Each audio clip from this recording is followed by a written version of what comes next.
নতুন দিল্লীত ইউপিপিএল দলৰ উপসভাপতি দীপেন বড়োৰ সংবাদমেল সম্বোধন বিটিআৰ চুক্তি সন্দৰ্ভত কেন্দ্ৰীয় গৃহ সচিবৰ লগত আলোচনা প্ৰমোদ বড়োৰ নেতৃত্বত এটা সজাতি দল কেন্দ্ৰীয় গৃহ সচিবৰ লগত আলোচনাত মিলিত হয় চুক্তিৰ প্ৰতিটো দফা আখৰে আখৰে পালন কৰাটো আমি বিচাৰো সেইবাবে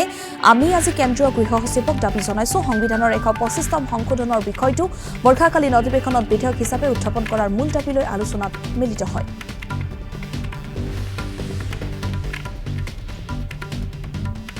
ডাঙৰীয়া তেওঁ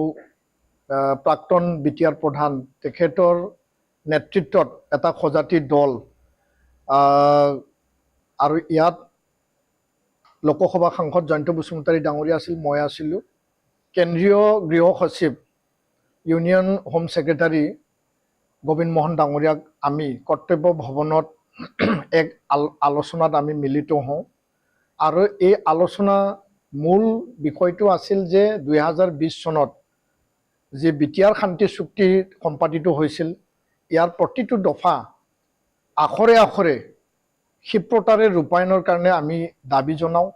আৰু যেহেতু চুক্তি স্বাক্ষৰকাৰী দল সংগঠনৰ লগত কেন্দ্ৰীয় চৰকাৰে আলোচনা কৰি আছে কিন্তু বিষয়টো আগবাঢ়া নাই ক'ৰবা ষ্টেগনেণ্ট হৈ গ'ল তো ইয়াৰ কাৰণে যেহেতু 6 বছৰ এই চুক্তিটো উকলি গ'ল আৰু বড়োলেণ্ডবাসী 25 লক্ষ জাতি জনগোষ্ঠীৰ এটা আকাংক্ষা আছিল বা বিটিআৰৰ বাহিৰত বসবাস কৰা বড়ো জনগোষ্ঠীৰ লোকৰ এটা আকাংক্ষা আছিল যে চুক্তিৰ প্ৰতিটো দফা ক্ষিপ্ৰতাৰে ৰূপায়ণ হ'ব লাগে আৰু এই স্বাৰ্থত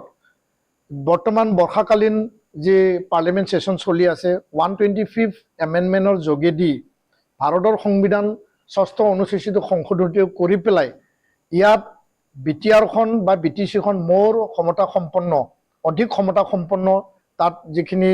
আৰ্থিক যিখিনি সচল কৰিব লাগে সেই বিষয়টো লৈ পেলাই আমি দাবী জনাইছোঁ আৰু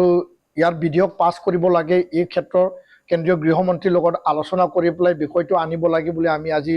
স্পষ্ট ভাষাৰে আমি কৈ আহিছোঁ লগতে কাৰ্বি আংলং বড়োসকলৰ ST হিলৰ যি মৰ্যাদা আৰু গাঁও অন্তৰ্ভুক্ত অধিক গাঁও অন্তৰ্ভুক্ত বিদ্যালয় প্ৰাদেশিকৰণৰ বিষয় ইয়াৰ লগে লগে NDBৰ যিখিনি কেছ উইড্ৰৰ বিষয় শ্বহীদসকলক আৰ্থিক অনুদান পৰিয়ালক আৰু লগতে জেলত এতিয়াও 6 গৰাকী প্ৰাক্তন NDB সদস্য তেওঁলোকে জেলত আছে তেওঁলোকক মুকলি আকাশত এৰিব লাগে আৰু লগে লগে 1500 কোটি টকাৰ যি স্পেচিয়েল ডেভেলপমেণ্ট পেকেজ দিয়া হৈছিল এই স্পেচিয়েল পেকেজৰ কামখিনি কিছু আগবাঢ়িছে আৰু বহুতো আগবাঢ়িছে